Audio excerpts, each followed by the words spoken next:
ජීවිතය කියලා කියන්නේ මගේ නෝනයි දරුවෝ දෙන්නයි සර්. ඒක තමයි මගේ ලෝකෙ. செய்யார் ரவி இயக்கிய தர்மயுத்தய திரைப்படம் இலங்கையில் வெளியாகி வசூல் சாதனை படைத்தது. 2013ஆம் ஆண்டு மலையாளத்தில் வெளியான திருஷ்யம் திரைப்படத்தின் ரீமேக் தான் தர்மயுத்தய திரைப்படம்.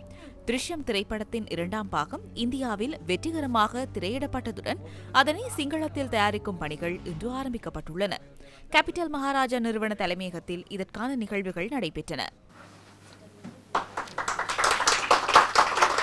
தர்மயுத்தய தேக்க அருண ஜெயவர்தன இயக்கத்தில் வெளியாகின்றது. திரைக்கதை சுனித் மலிங்க லொகுஹேவா. இது சிரச தயாரிப்பாக வெளியாக உள்ளது.